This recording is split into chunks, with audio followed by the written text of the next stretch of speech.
উপস্থিত আছেন শাহেদ আলম, সাংবাদিক ও বিশ্লেষক, এবং অ্যাডভোকেট আবু হেনা রাজ্জাকি, রাজনৈতিক বিশ্লেষক। শাহেদ ভাই, আপনাকে দিয়ে আলোচনা শুরু করতে চাই। আজকে বহুল কাঙ্ক্ষিত একটি জুলাই সনদের আদেশ জারি করেছেন রাষ্ট্রপতি। কে জারি করবেন, একটি দলের আবেদন ছিল বা দাবি ছিল যে এটি প্রধান উপদেষ্টা নিজেই দাবি করবেন। বিএনপি বলছে যে না, এটি রাষ্ট্রপতি জারি করতে হবে। এবং গণভোট আগে কখন হবে, নির্বাচনের আগে হবে না নির্বাচনের দিন হবে, এ নিয়ে নানা রকম উৎকণ্ঠার পরে আজকে এই আদেশটি জারি করেছেন এবং গণভোটের হবে নির্বাচনের দিনই। সবকিছু মিলিয়েই এই আদেশটি জারির পরে এবং প্রধান উপদেষ্টার ভাষণের পরে স্বস্তি থাকার কথা রাজনৈতিক দলগুলোর মাঝে, কিন্তু সবাই দেখি অস্বস্তিতে, সবাই অখুশি, সবাই বেজার। ভাষণের পরে তারা আবার জরুরি বৈঠকে বসে গেলেন। কি এমন হলো এই ভাষণে বা এই আদেশে? ধন্যবাদ আপনাকে। বিষয়টি এমন যে একেবারে সরাসরি এটার স্বস্তি প্রকাশ আমিও করতে পারছি না, অস্বস্তি প্রকাশও করতে পারছি না। তবে শুরুতে নেতিবাচক ভাবে না বলে আমি একটু ইতিবাচক ভাবেই বলি এবং পরে নেতিবাচক বলছি। ইতিবাচকটা হলো যে অ্যাটলিস্ট ডক্টর ইউনূসের উপর কোনো দল খুশি না। সেইটা যদি হতো যে বিএনপি খুব খুশি, তাহলে হয়তো হতো যে বিএনপি জয় হয়েছে। ওদিকে জামাত খুব খুশি হলে মনে করা হতো জামাত জয়ী হয়েছে, এনসিপি খুব খুশি হলে মনে করা হতো এনসিপি খুশি হয়েছে। সুতরাং কেউ যেখানে খুশি না, সেখানে মনে হয়েছে একটা মধ্যবর্তী জায়গায় থেকে এই অন্তর্বর্তী সরকার একটা সিদ্ধান্ত দিয়েছে। কিন্তু নেতিবাচকভাবে বললে যেটা শোনায় সেটা হলো এটি আসলে ব্যাক টু দ্য প্যাভিলিয়নের গল্প, অর্থাৎ নতুন কোনো কিছুই হয়নি। 17 অক্টোবর 25 সালে যেদিন জুলাই জাতীয় সনদ স্বাক্ষরিত হলো সবার সামনে, সেখান থেকে আজকে নভেম্বরের 15 তারিখ কিংবা 13 তারিখ আজকে আপনি এই গত 2-2.5 মাসের কিংবা এক মাসের বেশি সময় ধরে যেটা চললো পুরোটাই একটা চাপানো নাটক, ইচ্ছাকৃত নাটক। এবং এই যে উত্তেজনা, যেহেতু আমরা বাঙালি উত্তেজনা পছন্দ করি, বাংলাদেশিরা, এই উত্তেজনা, সংশয়, দোলাচল, হুমকি, সরকারের কোর্টে না বল, রাজনৈতিক দলের কোর্টে, এগুলো সবই হয়েছে এই উত্তেজনাকে ফিড করার জন্য। কিন্তু আজকে যে সিদ্ধান্ত আসলো তাতে কি হলো, ওই 25 অক্টোবর আমরা যেখানে ছিলাম ওখানেই আছি। 25 অক্টোবরের পর থেকে এই সমস্যাটা তৈরি করা হয়েছে জুলাই সনদের আইনি ভিত্তি দেওয়ার নাম করে, যে গণভোট হবে না কি হবে, কোন প্রক্রিয়ায় হবে। আজকে তো যেটা হলো, ওই দিনই যদি এটা বলা হতো যে না ঠিক আছে এটা গণভোট হবে, জুলাই সনদ রাষ্ট্রপতি প্রধান উপদেষ্টা লক্ষ কোটি জনতার সামনে, গণমাধ্যমের সামনে, ক্যামেরার সামনে স্বাক্ষর করেছেন, মানে এটাই একটা আইনি ভিত্তি, এটাই আমার কাছে বড় ডকুমেন্ট। সেইটাকে আইনি ভিত্তি দেওয়ার নাম করে রাজনৈতিক দলগুলো যেই চাপ প্রয়োগ করলো এবং নাটক করলো, গরম করলো, আজকে প্রধান উপদেষ্টার ঘোষণার মধ্য দিয়ে আসলে এখানে কেউ জয়ী হলো না। আমার ফিরে গেলাম আবার ওই 25 অক্টোবরে। আমি আরো একটু বলি, এখানে পরাজয় বলতে আমি জামাতের পরাজয়টা ডাবল হিসেবেই দেখি। কেননা তারা শুরুতে দুটি রাজনৈতিক দাবি নিয়ে মাঠে ছিল। একটি হলো যে সংসদের উভয় কক্ষে পিআর পদ্ধতিতে নির্বাচন হতে হবে, নট পিআর। আজকে যেটা হয়েছে, স্বাক্ষর করেছে, সেটা হলো নির্বাচিত সংসদ সদস্যদের মধ্য থেকে 100 জনকে নিয়ে উচ্চকক্ষ হবে বা পিআর গঠিত হবে, এমন না যে পিআর পদ্ধতিতে নির্বাচন হবে। সুতরাং জামাতের পিআর পদ্ধতিতে যে নির্বাচনের যে দাবি, সেটি আগেই মাঠে মারা গিয়েছে, আজকে আবার ডাবল করে মারা হলো না। কিন্তু উচ্চকক্ষে তো আমি বলি। আর দ্বিতীয়টা হলো যে নির্বাচনের আগে গণভোট, এটা নিয়ে বহুত লাফালাফি হয়েছে। প্রধান উপদেষ্টার যমুনার কার্যালয়ে ঘেরাও হবে, অনেক কথা বলা হয়েছে, কিন্তু কি দেখা গেল, নির্বাচনের দিন গণভোট। আমি মনে করি যে এই দুইটা দাবি জামাতের রাজনৈতিক যে অর্জনের সম্ভাবনা ছিল সেটি মাঠে মেরে ফেলা হয়েছে। এটি জামাত এককভাবে সবচেয়ে বেশি ক্ষতিগ্রস্ত এবং ঐক্যমত্য কমিশনও ক্ষতিগ্রস্ত, কেননা তারা এমন একটা অনৈক্যের প্রস্তাব, সুপারিশ তারা করেছিল যেটা হালে পায়নি না সিভিল সোসাইটি, না পলিটিক্যাল পার্টিস, না দেশের বৌদ্ধ সমাজ। জি রাজ্জাকি ভাই, এই যে সবাই মানে অখুশি, সবাই বেজার, এবং প্রধান উপদেষ্টা এবং সরকার মনে হচ্ছে যে এর আগে অনেক প্রশ্ন উঠতো না, যে সরকার এনসিপির দিকে, কখনো জামাতের তরফ থেকে বলা হচ্ছিল যে সরকার আসলে বিএনপির দিকে ঝুঁকে গেছে। এই যে অভিযোগগুলো বিভিন্ন সময় এসেছে, একটি ব্যালেন্স করার চেষ্টা হয়েছে কিনা এই অধ্যাদেশ বা আদেশ জারির মধ্য দিয়ে? না, ধন্যবাদ।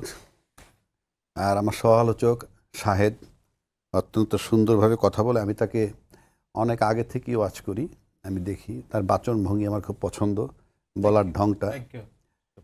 যেটা সত্য ভাই সেটা সত্য বলবো। না শাহেদ ভাই আমাদেরও আইডল। তো যাই হোক। আমি তাকে ফলো করি, আমার ভালো লাগে তাকে, এবং আজকে তার সাথে কথা বলতে পারলাম। সবচেয়ে বড় কথা, একসাথে পরিচিত হইলাম, এটা একটা ভালো ব্যাপার।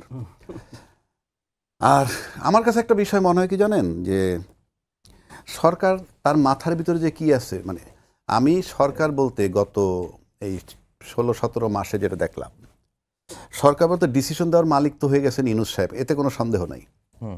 সুতরাং মনে হয় যে উনি ওনার মাথার ভিতরে যা আছে তা নিয়েই উনি খেলেন। এটা খেলেন বলতে না, আমি খেলেন বললে হয়তো একটু হালকা হয়, উনি ওইভাবে চিন্তা করে উনি কাজটা করেন, সিদ্ধান্তটা বোধহয় ফাইনালি উনিই নেন, এরকম মনে হয়। আজকে যেটা করলেন উনি, এই গণভোট এবং সংসদ নির্বাচন একসাথে। কিন্তু আপনারা তো বলতেন যে ডক্টর মোহাম্মদ ইউনূস রাজনীতি বোঝেন না। আমার মনে হয় না আমি কখনো বলছি। আমি বলছি যে রাজনীতিবিদরা তাকে রাজনীতিবিদ বানাচ্ছে। আচ্ছা।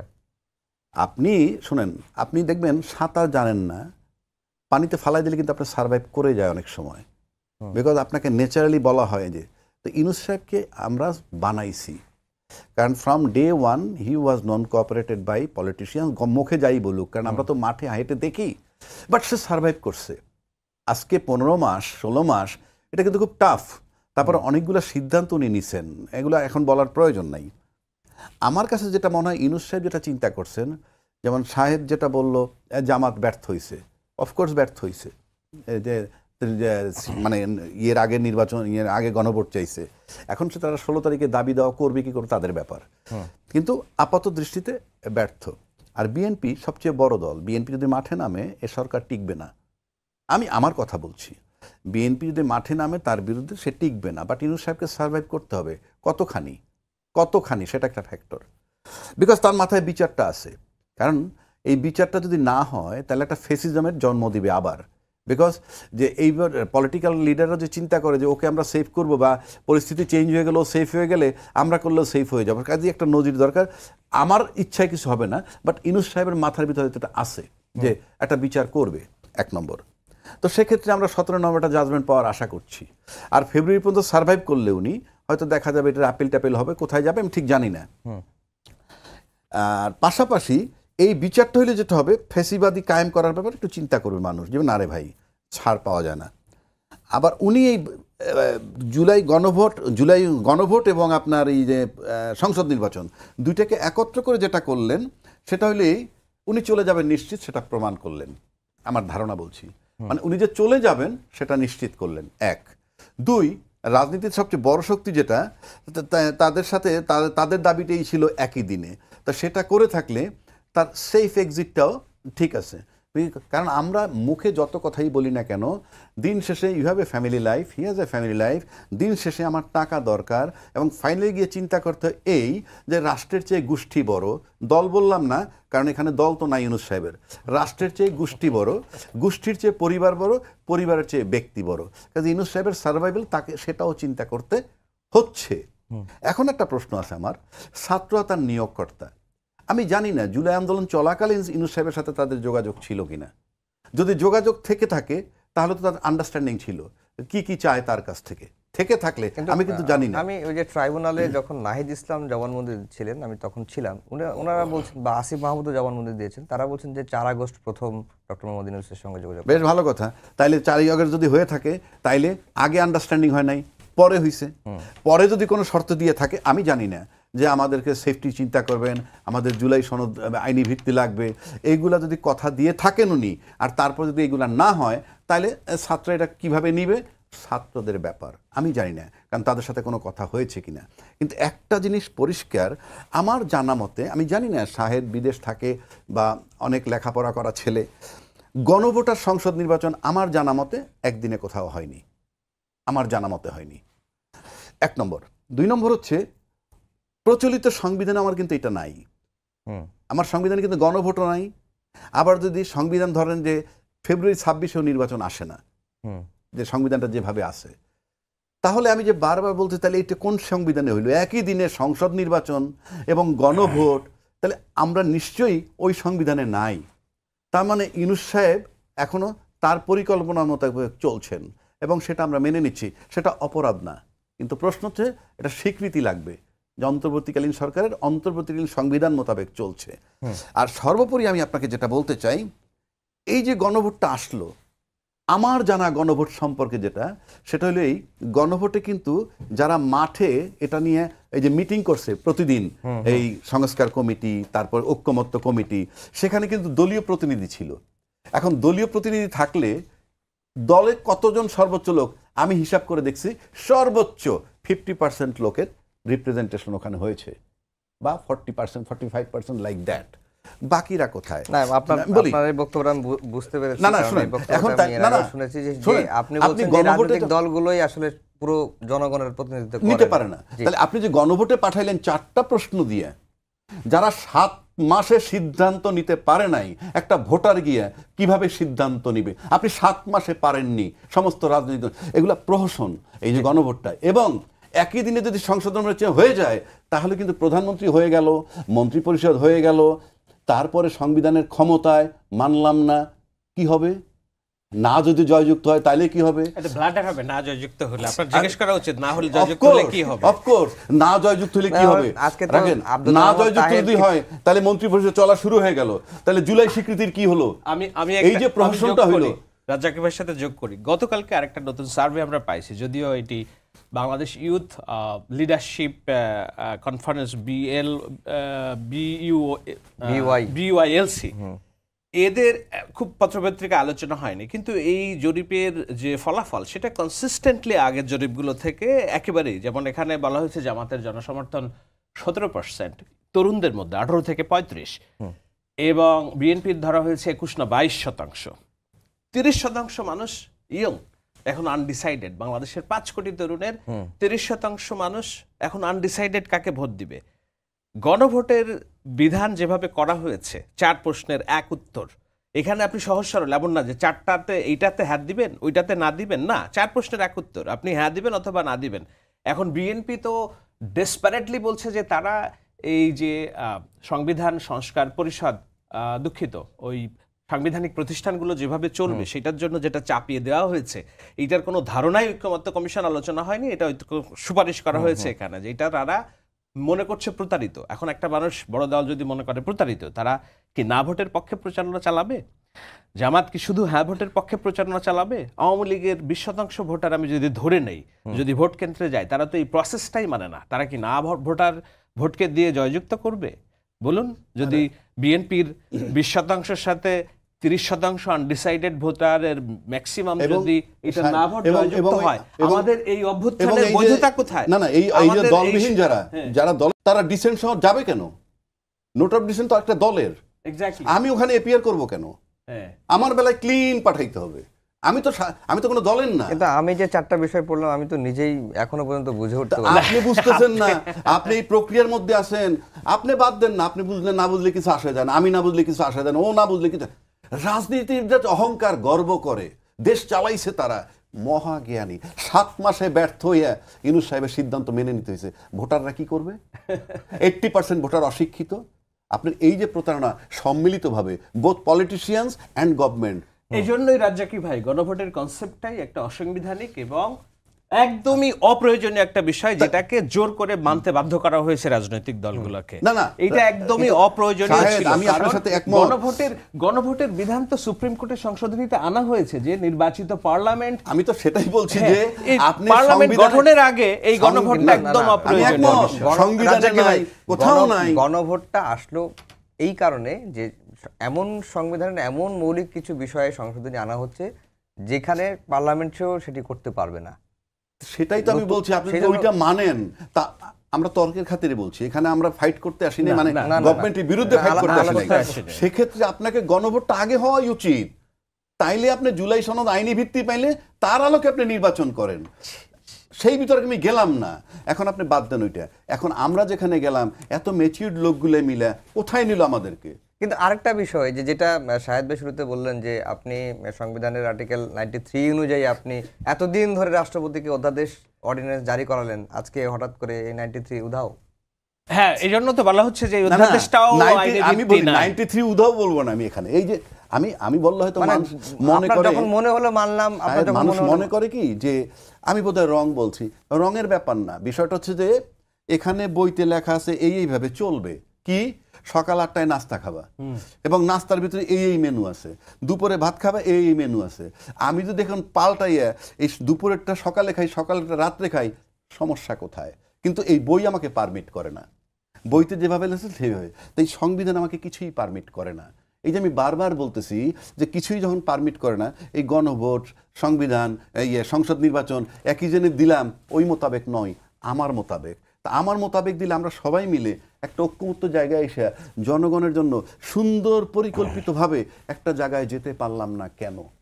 এই যে একই দিনে যদি আর না জয়যুক্ত হয়, তাহলে তো নির্বাচনটা হয়ে গেল। নির্বাচনটা হয়ে গেলে আপনি আলটিমেটলি গিয়ে ঘুরেই আপনি যখন বৈশা পড়তে পারবেন ওই সংবিধানই চলবো। ওই সংবিধান তো টোটালটা স্বৈরাচার জন্ম দেয় না। এটা আবার আমি ডিসএগ্রি করি রাজ্জাকি ভাইয়ের সাথে। সংবিধান কখনো স্বৈরাচারের জন্ম দেয় না। আমাদের যে 70 আছে যেভাবে আছে, আমি বলছি ওই অনুচ্ছেদগুলো যেগুলো আমরা কারেকশন করার চিন্তা করছি, সেইখানে তো আপনাকে দলগুলোর কমিটমেন্টটা বড় বিষয়। এখন না জয়যুক্ত হলে কি হবে? সেই তো আমরা এই আগের সংবিধানেই ফিরে যাব আবার। এবং এই যে 17 মাস ধরে 14-15 মাস ধরে যে আলোচনা এটা সেটা, এগুলোর কোনো আইনি ভিত্তি থাকবে না, সেটাই তো। কিন্তু তখন দেখতে হবে রাজনৈতিক দল হিসেবে যারা রাষ্ট্র পরিচালনা করবে তাদের উপর সবচেয়ে বড় দায়িত্বটা পালন করবে। সেখানে দেখতে হবে দল হিসেবে কার সংস্কারের ওয়াদা আছে তার ম্যানিফেস্টোতে। আমরা কি জামাতে ইসলামীকে গত 17 মাসে সংস্কার আমরা এইটা করব এই ধরনের কোনো ম্যানিফেস্টো প্রচার করতে দেখেছি? জামাত ইসলামের লিখিত কোনো সংস্কার ওয়াদা আছে কিনা? যদি না থাকে, মুখে বলেন, হ্যাঁ, যদি না থাকে তাহলে তাদের সংস্কারের করার কোনো, যদি তারা জয়ী হয়, কোনো বাধ্যবাধকতা নাই। কিন্তু বিএনপির তো আমরা দেখেছি 31 দফার একটা লিখিত চার্ট আছে। এবং যদি এই ইউনুসের বেঁধে দেওয়া সংস্কার বাস্তবায়নের জন্য গণভোটে না জয়যুক্ত হয়, তখন তাদের নিজস্ব যে সংস্কার ওয়াদা আছে 31 দফার মধ্যে, সেটাকে গুড ফেইথ আমাদের মেনে নিতে হবে যে তারা এটা বাস্তবায়ন করবে। কিন্তু তারা যদি বাস্তবায়ন না করে, আমরা তাকে লিগালি কোনো কিছু আটকাইতে পারবো না যদি না জয়যুক্ত হয়। কথা তো সেখানেই। এবং যে কথাটা আপনি বললেন আমি দ্বিমত করছি না, কিন্তু এটা তো প্রস্তাবনা তাদের 2 বছর আগের, আমরা শুনতেছি যেটা যে 2 বছর ধরে। আমি তর্কের খাতিরে বলছি, আজকে যদি তারা আপনাদের নিজেদের খাতায় ওইটা ইনক্লুড করে ফেলতেন, কথার কথা, আপনার নিজের তো একটা গঠনতন্ত্র আছে, আপনি ফেইটটা ক্রিয়েট করার জন্য আমি বলছি। আর জামাত তো আউট অফ কাউন্ট, জামাত কিছুই পাবে না। এখনো নির্বাচন এলে আমার মনে হয় না 10টা সিট পাবে। আমি সেই তর্কে যাচ্ছি। আমি দ্বিমত করি। ঠিক আছে, 10টা না 20টা না 30টা 50টাই পাক, আলটিমেটলি বিএনপি ক্ষমতায় যাবে। তো প্রশ্ন হচ্ছে যে আমি যে ফেইটটা নিব, সেই ফেইটটার জন্য অতীত ইতিহাসে যেতে হয়। এই যে জামাতকে নিয়ে আমরা দুর্গন্ধ পাই, সেই জামাতকে সব দল যারা ক্ষমতায় ছিল তারা ব্যবহার করে ক্ষমতাটাকে এনজয় করেছে। তো আবার তাদের কাছ থেকে যখন গন্ধ পায়, তখন আমার আস্থার জায়গাটা নষ্ট হয়ে যায়। এটা যদি তাদের সংবিধানের ভিতরে ইনক্লুড করে ফেলতো, ইয়েস আমাদের গঠনতন্ত্রে ইনক্লুড, তাও একটা ফেইট আসতো। আমি কি বুঝাইতে পারছি? আমি বুঝতে পারছি। সুতরাং কতগুলো জায়গা আছে। আর একটা কমন কথা আছে, রাজনীতিতে শেষ কথা বলতে গিয়ে আমরা শুনে শুনে আসছি। তো এই যে শেষ কথা বলতে কিছু নাই মানেই কিন্তু whatever you like you can say the way. আমরা দেখে আসছি অ্যাকশনগুলা। এই যে আজকে যে এত বড় রাষ্ট্র একটা সিদ্ধান্ত নিল, গণভোট এবং সংসদ নির্বাচন, কোথাও নাই নজির। এবং সংসদ হয়ে যাওয়ার পর ওইটা যদি না বোধক হয়, এত বড় গণ অভ্যুত্থানের নজিরও তো খুব, হ্যাঁ, সেই গণ অভ্যুত্থানের পরেও তো আমরা ঠিক হইতে পারলাম না, আমরা একটা জায়গায় আসতে পারলাম না। এটা নিয়ে আমি অতটা হতাশ না, যদিও কারণ আমাদের এই ট্রায়াল এন্ড রানের মধ্য দিয়ে আমরা যাচ্ছি। আজকেও অনেক হতাশার মধ্যে একটা ইতিবাচক দিক তো আছে, যে ধরেন 2-4 দিন আগেও মনে হচ্ছিল পলিটিক্যাল সিচুয়েশন যে বয়লিং, নির্বাচন হবে না, আটকে দিব গণভোট ছাড়া। তো আজকের পরে তো কেউ বলতেছে না যে আমি সব বাতিল করে ফেললাম, সব বয়কট করে ফেললাম, বলছে আমরা অসন্তুষ্ট, এই ওয়াদা মতো হয়নি। জামাত বলছে যে আমাদের ওয়াদা মতো হয়নি, এনসিপি বলছে যে হয়নি, কিন্তু তারা তো বলতেছে না যে ভেঙে চুরে ফেলবো, মেরে ফেলবো, কেটে ফেলবো, নির্বাচন হতে দেবো না, দেখি কে কোথায় আছে। আমি মানলাম এই যে একটা জায়গায় আপনি আসলেন, নির্বাচন হবে কি হবে না। আমি এখানে আমার একটু, নির্বাচন হবে, আজকে পর্যন্ত যেভাবে আমরা যাচ্ছি তাতে নির্বাচন হবে। এখন প্রশ্ন অন্য জায়গায়, নির্বাচনটা কেমন হবে? নির্বাচনটা কেমন হবে এটা সেকেন্ড কোশ্চেন। নির্বাচনটা কেমন হবে সেটা সেকেন্ড কোশ্চেন। নির্বাচন কেমন হবে সেটা যদি আগে বলি, তাহলে আমার একই কথা বলতে হয়। আমার প্রশাসন যে এখনো আনস্টেবল, 1, 2, একটা কথা আসছে লেভেল প্লেইং ফিল্ড নাই, কিন্তু অন্যান্য লেভেল প্লেইং ফিল্ড নাই শাহেদ ক্লেম করতেছে। ফর এক্সাম্পল, আমি কিন্তু বলতেছি না, আমি তো একটা রাজনৈতিক দল, যে নো শাহেদ ইউ আর রং, এই যুক্তি দিয়ে আপনি বুঝাই দেবে যে লেভেল প্লেইং ফিল্ড আছে। সেটাও কিন্তু রাজনৈতিক দলের দায়িত্ব। কারণ আপনি যদি কালকে লেভেল প্লেইং ফিল্ডের নামে আন্দোলন করেন, আমাকে তো বুঝাইতে হবে যে লেভেল প্লেইং ফিল্ড আছে, তোমার আন্দোলন যৌক্তিক নয়। এখন আসেন লেভেল প্লেইং ফিল্ডের সাথে প্রশাসনের একটা সম্পর্ক। লেভেল প্লেইং ফিল্ড ঠিক রাখার জন্য শুধুই প্রশাসন ইন জেনারেল, এই ডিসিএসপি যাই বলেন। আমি যখন জানি 10 দিন আগে একজন ডিআইজি পালায়ে যায়, 1 মাস আগে একজন জেনারেল পালায়ে যায়, তখন বুঝতে হবে যে প্রশাসনের মধ্যে অবস্থাটা কি, তারা যে এখনো আনস্টেবল সেটা ক্লিয়ার। এটা বলে নিলাম।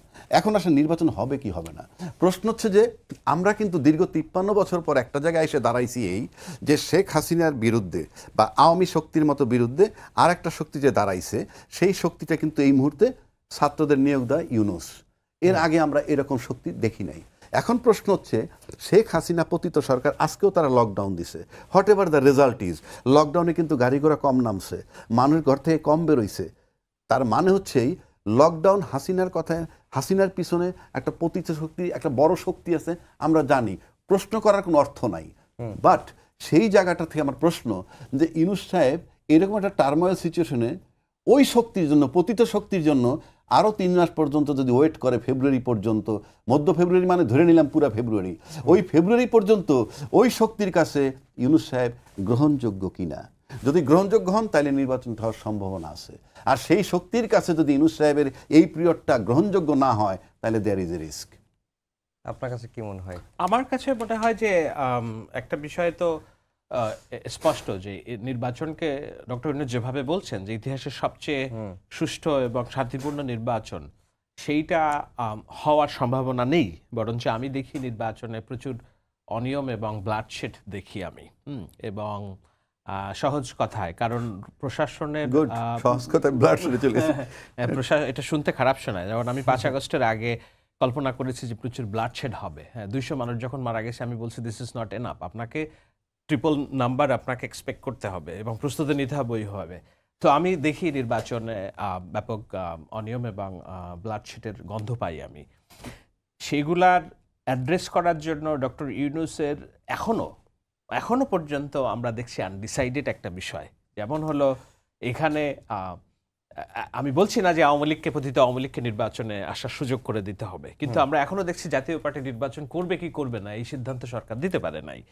এমনকি এই ঐক্যমত কমিশনের আলোচনায় জাতীয় পার্টির রোল কি হবে, তারা এই ঐক্যমত কমিশনের আলোচনায় থাকবে কি না থাকবে, গভর্নমেন্ট সিদ্ধান্ত নিতে পারে না। আমার মনে আছে গত বছর নভেম্বরে যখন আমি এই দেশে আসি, আমি তখন প্রধান উপদেষ্টার কাছের মানুষদের জনে জনে যে বলেছি যে জাতীয় পার্টিকে আপনারা প্রক্রিয়ার মধ্যে রাখেন, এই কারণে রাখেন আপনি ফ্যাসিবাদ এবং ফ্যাসিবাদের দোসর হিসেবে বৃহৎ রাজনৈতিক অ্যালায়েন্সকে আপনি শত্রু বানাতে পারবেন না। আপনি শত্রুর সংখ্যা যত আপনার কম হবে, আপনার উইনিং ক্যাপাসিটি তত বেশি হবে। আপনি যদি শত্রুর সংখ্যা বড় করে ফেলেন, আপনার লুজিং ক্যাপাসিটি সম্ভাবনা বেশি। সুতরাং আওয়ামী লীগকে কোণঠাসা করার জন্য শুধুমাত্র আওয়ামী লীগের যাদের হাতে রক্তের দাগ, কেবল তারা ছাড়া বাকি সবাইকে আপনার আস্থায় নিয়ে আসতে হবে। সেই ক্যাটাগরিতে জাতীয় পার্টিকে আপনারা যে ঐক্যমত্য কমিশনে ডাকেননি, এটা অন্যায় হয়েছে। আমাকে উত্তর দেওয়া হয়েছিল কি জানেন, যে মাত্র তো 5 আগস্ট হইল, এখনো মানুষের সেন্সিটিভিটি যায় নাই, কিন্তু আলটিমেটলি জাতীয় পার্টি আসবে এই আলোচনায় কিংবা এই প্রসেসে থাকবে। আমরা কি দেখলাম? আমরা কি দেখলাম গত 1 বছরেও তাদেরকে অন্তর্ভুক্ত। I am not advocating for জাতীয় পার্টিস পলিটিক্স, বাট আমি অ্যাডভোকেটিং ফর বাংলাদেশ। বাংলাদেশ রাষ্ট্রের স্থিতিশীলতা, 18 কোটি 20 কোটি মানুষের দেশ। 3% জামাত ইসলামের কর্মী সমর্থকদেরকে আস্থায় নিতে পারেনি শেখ হাসিনা, এই জন্য তার 17 বছরে জ্বালা ও পোড়া অস্থিতিশীলতার মধ্যে দিয়ে গিয়েছে। শেখ হাসিনা অপরাধী, ওবায়দুল কাদের অপরাধী, কামাল অপরাধী, জিয়াউল হক অপরাধী, ফাঁসি দেন তাদেরকে, সমস্যা নাই। কিন্তু এই মতাদর্শের মানুষদেরকে কোনো না কোনোভাবে যদি আপনি রাজনৈতিক প্রসেসের মধ্যে না আনতে পারেন, এমনকি তাদের সফট সমর্থক হিসেবে জাতীয় পার্টিকেও যদি আপনি প্রসেসের বাইরে রাখেন, তাহলে আপনাকে কি করতে হবে? প্রতিদিনই মুগুর নিয়ে তাড়াইতে হবে। ও মুগুর যার শক্তি বেশি সে আমাকে পরাস্ত করবে, করতে করতে একটা যুদ্ধ অবস্থা তৈরি হবে। এই জন্যই আমি বলেছি যে নির্বাচনটা ডক্টর ইউনূস যে চেয়েছেন শান্তিপূর্ণ এবং সবার কাছে গ্রহণযোগ্য, সেটা তিনি মুখের কথা বলেছেন, কিন্তু করার জন্য তার জায়গা থেকে যে অপ্রিয় সিদ্ধান্তগুলো নেওয়ার কথা ছিল ডক্টর ইউনূস নিতে পারেননি বলেই। আই ডোন্ট কেয়ার এটা আমার এই বক্তব্যে বিএনপি মাইন্ড করবে না ভালোবাসবে, I don't care Awami League mind করবে না ভালোবাসবে, আই ডোন্ট কেয়ার জামাত কিংবা এনসিপি কিংবা তরুণ দলগুলো ওরা মনে করবে আমি ফ্যাসিবাদের দোসর। আমার কাছে বাংলাদেশ সবার আগে। আমি বাংলাদেশ রাষ্ট্রের স্থিতিশীলতা চাই, স্ট্যাবিলিটি চাই। আমি চাই সহাবস্থানের রাজনীতি, কেবল অপরাধী যারা তাদের শাস্তি। আর বাদ বাকি সবাইকে আমার আস্থায় নিয়ে আমি শত্রুর সংখ্যা কমাতে চাই, শত্রু যে তাকে আমি কোণঠাসা করতে চাই, আমার বন্ধুত্বের কলরব বাড়াতে চাই, সেইটা হয়নি। এই জন্য নির্বাচন যে শান্তিপূর্ণ হবে আমি বলতে পারছি না। জাতীয় পার্টি আওয়ামী লীগের দোসর হিসেবে এই কর্তৃত্ববাদী শাসন টিকিয়ে রাখতে অবদান রেখেছে কিনা? অবশ্যই রেখেছে। জাতীয় পার্টি কর্তৃত্ববাদী শাসন হিসেবে আপনার আওয়ামী লীগকে টিকিয়ে রাখতে সাহায্য করেছে। কে সাহায্য করে নাই? আজকে মামুনুল হক হেফাজত 5 আগস্টের 3 দিন আগে স্বরাষ্ট্রমন্ত্রীর বাসায় যে মুসলিকা দিয়ে এসেছেন হেফাজতের শীর্ষ নেতারা। আমি পুরো হেফাজতের জনগোষ্ঠীকে দায়ী করছি না, তারা ইসলামিক, আমি ইসলামী ভাই বোনদের ভালোবাসি, তারা আমার রক্তের ভাই, এবং অনেক মানুষ আমি দেখেছি তারা মাদ্রাসার ছাত্ররা জান দিয়ে ফেলেছে। কিন্তু যারা নেতৃত্বে, তারা তো সরকারের সাথে আপোষ করেছে। আজকে চরমোনাইয়ের ঠাট্টা করে বলেছে আমরা নাই, চরমোনাই হুজুর কি করেছে? তারা তো আওয়ামী লীগের সহযোগী সংগঠন হিসেবে নির্বাচনকে বৈধতা দিয়েছে। তারা যদি আজকে এই রাজনৈতিক প্রসেসের মধ্যে আসতে পারে, সহযোগী হিসেবে জাতীয় পার্টি কেন আসবে না? আমার তো টার্গেট হচ্ছে, আমি যখন রাষ্ট্র পরিচালনা করি, ম্যান্ডেট যখন আমি পাই, আমার টার্গেট হচ্ছে এই রাষ্ট্র সবার, এক্সক্লুড করে রাষ্ট্র পরিচালনা করার নীতি তো ফ্যাসিবাদী শাসন ব্যবস্থা তৈরি করে। জি রাজ্জাকি ভাই, যে এই প্রশ্নটা নিয়ে একটু আলোচনা করি, যে জাতীয় পার্টিকে ঐক্যমত্য কমিশনের কোনো প্রক্রিয়ায় না রাখাটা শাহেদ ভাইয়ের ভাষায় এটি অনৈতিক হয়েছে বলে। আমি অনৈতিক বলি না, আমি বলছি না, যে রাষ্ট্রকে স্থিতিশীল করা, সুষ্ঠু নির্বাচনের অন্তরায় হিসেবে এটি একটি বড় ক্যাটালিস্ট হিসেবে আমি দেখি আর কি। আমাদের শাহেদ হয়তো তার দৃষ্টিকোণ থেকে বলছে, সেটা তার লজিকটা তার মতো ঠিকই আছে, কিন্তু আমার যেটা বক্তব্য এখানে একটা বিষয়তে এডমিট করা যে আওয়ামী লীগকে টিকিয়ে রেখেছে যার একটা স্বীকৃতি দরকার অপোজিশন হিসেবে, সেটা জামাত ছিল, জামাত না কি বলে জাতীয় পার্টি ছিল। তো এই যে আপনি স্বীকৃতিটা দিছেন, এবং এই স্বীকৃতির কারণে দেখেন তারে আপনি ডেকে আনেন ঐক্যমত কমিশনে বা না আনেন, সংস্কার কমিটিতে আনেন বা না আনেন, তাদের মোরাল কারেজটা কিন্তু নাই। তারা কি আন্দোলন করতে পারছে কোথাও যে আমাদেরকে কেন ঐক্যমত্য কমিশনে নেওয়া হবে না, আমাদেরকে কেন সংস্কার কমিটিতে নেওয়া হবে না? তার মানে যার মোরাল কারেজ নাই, সে গিলটি ফিলিংস তার আছে। এখানে আপনি কতগুলো ব্যাপার আসে, আপনি দেখবেন যে অনেক বড় দলেরও কিন্তু মোরাল কারেজ অনেক জায়গায় নাই। মোরাল কারেজ না থাকলে আপনি আগাইতে পারবেন না। যেমন আমি ওই শাহেদ যদি আমার প্রতি কোনো কারণে দুর্বল থাকে, সে কিন্তু আমার কাছে সামনে বসে আমার বিরুদ্ধে একটা কথা বলা তার কঠিন হবে, বাট ইট ইজ এডমিটেড যে সে দোষর ছিল। এখন সেক্ষেত্রে আমাদের ভুলটা কোথায় হয়েছে? ভুলটা কোথায় হয়েছে? আমরা ফ্রম ডে ওয়ান যদি আমি চিন্তা করি, ইউনূস সরকার তো চলে যাবে না, এই আজকে ক্লিয়ার হয়ে গেল সে চলে যাবে, এবং আমি বোধহয় 6, 7, 8 মাস ধরে বলতেছি উনি চলে যাবেনই, কোনো সন্দেহ নাই। কিন্তু যে পরিমাণ কোঅপারেশন তার পাওয়া উচিত ছিল, সে কিন্তু একটা কথা বলছে কি, বিচার প্রক্রিয়া পর্যন্ত আওয়ামী লীগের কার্যক্রম নিষিদ্ধ থাকবে, বলছে না? বিচার প্রক্রিয়া পর্যন্ত, তার মানে ফার্স্ট জাজমেন্ট হইলেই একটা জায়গায় আমরা যেতে পারি। কিন্তু সেই জায়গাটা কিন্তু কোঅপারেট প্রপারলি হয় নাই, ইউনূস সাহেবকে কোঅপারেট করা হয় নাই। মোর দ্যান 300 আন্দোলন আসছে, আর বাংলাদেশে যত আন্দোলন আসে, দাবি দেওয়া নিয়ে যে আন্দোলনগুলো আসে, আমি নিশ্চিত করে বলে দিচ্ছি তারা রাজনৈতিক দলের সাথে সম্পৃক্ত। নির্দলীয় ব্যক্তি ওয়াসায় চাকরি করে এরকম 5 জন লোক ব্যানার নিয়ে মাঠে আসে না, আসে অমুক দলের ব্যানারে, তমুক দলের ফলোয়ার্স, অমুক আদর্শের তমুক আদর্শ, তারা আসে। আমরা কিন্তু দেখিনি এই 300 আন্দোলনের ব্যাপারে ইউনূস সাহেব কি ফেস করতে হয়েছে। কখনো পুলিশ পিটাইছে, কখনো পুলিশ পিটায় নাই, সেটা নিয়েও কথা হয়েছে, ওকে পিটাইলো কেন, একে পিটাচ্ছে না কেন। কিন্তু সেখানে কিন্তু কোনো মিডিয়া গিয়ে প্রশ্ন করে নাই পুলিশের কমিশনারকে যে আপনি যে ওদেরকে পিটাইছিলেন গতকাল, আপনার ডাইরেকশনটা কে দিছিল। আমার কাছে ক্লিয়ার কথা, তাইলে বলবে হয় তাকে বলতে হবে স্বরাষ্ট্রমন্ত্রী বলছে, আপনাকে বলতে হবে আমরা স্টেপ নিছি। যদি আপনি স্টেপ নিয়ে থাকেন তাহলে পরের দিন নিলেন না কেন? আর স্বরাষ্ট্রমন্ত্রী যদি বইলে থাকে তাহলে ওই দিন বললেন, এই দিন বললেন না কেন? এই প্রশ্নের উত্তর কিন্তু আসে নাই। শুধু কথা হয়েছে ওরে গ্রেনেড মারে, ওরে পানি দেয় গরম পানি, এরে কিছু বলে না। রাজনৈতিক দলগুলোর ফার্ম ডিটারমিনেশন থাকতো যে কোনো আপোষ নাই, কারণ অহংকারের সাথে গর্বের সাথে দায়িত্ব নিয়ে বলে আমরা আন্দোলনে একসাথে ছিলাম। তাইলে আপনার বিচার প্রক্রিয়াটার সাথে যদি এই 300 আন্দোলন না হইতো, এই বিচার যেটা 17 নভেম্বর জাজমেন্ট দেওয়ার কথা, আমার কাছে মনে হয় সেটা সেপ্টেম্বরে হয়ে যেত। তাহলে কি হইতো?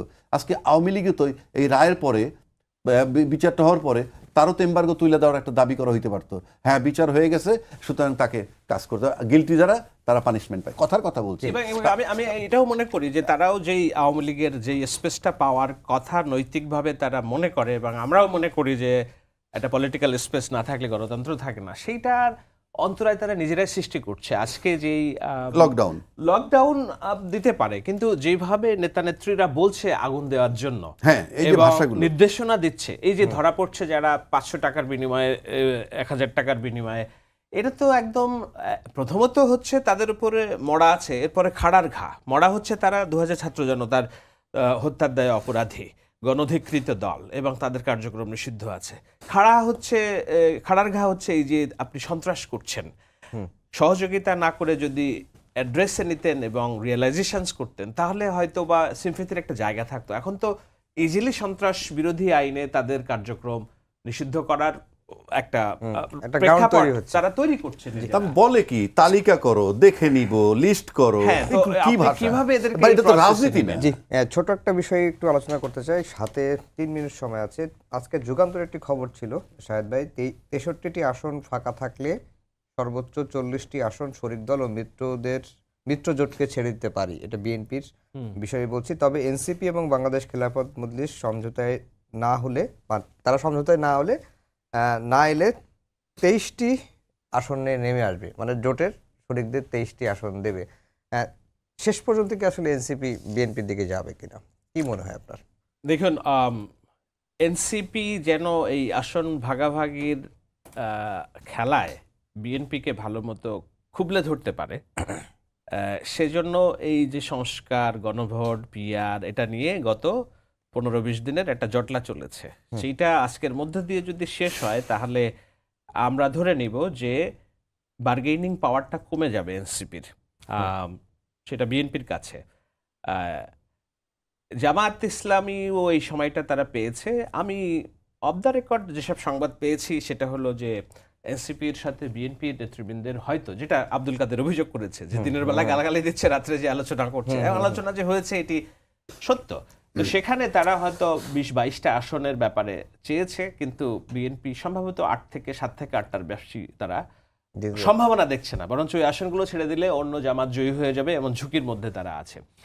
সেই কারণে ওই সমঝোতাটা হয়নি। তো বিএনপি যখন এই অবস্থায়, তখন জামাত ইসলাম তাদেরকে 80 থেকে 100 আসনে নিশ্চিত জয়ের জন্য নিশ্চয়তা দিয়েছে, এবং সমস্ত কর্মী সমর্থক, শুধু তাই না, অর্থ নির্বাচন করার জন্য সেটি একটি বড় প্রয়োজনীয় বিষয়। এনসিপির কাছে অর্থ নেই, তাদের নেতারা ব্যক্তিগতভাবে বড়লোক হয়েছে, কিন্তু বড়লোকের টাকা পার্টি ফান্ডে যায় নাই। সো এনসিপি পার্টিগতভাবে খুব দুর্বল, তাদের পয়সা লাগবে, জামাত ইসলামের তরফ থেকে তাদেরকে পয়সাও অফার করা হয়েছে। সুতরাং তারা 30 সেকেন্ড আমি সিম্পল বলবো, গণতন্ত্র এটা পারমিট করে না। যার দল নির্বাচন করবে, আপনি এনসিপির সাথে তোমার এই কয়টা সিট দিব, অমুকের এই এটা কি গণতন্ত্র পারমিট করে? ইলেকশন করে আসবেন, এই যে গণতন্ত্রের দোহাই দিচ্ছেন, গণতন্ত্রের সূত্রিকাগার যেখানে বলে সেখানেও তো হয়। আপনি তো নির্বাচনের পরে জোট করেন, আগেই বলে দিচ্ছেন তোমাদের জন্য এই কয়টা সিট ছাড় দিলাম, মানে কি?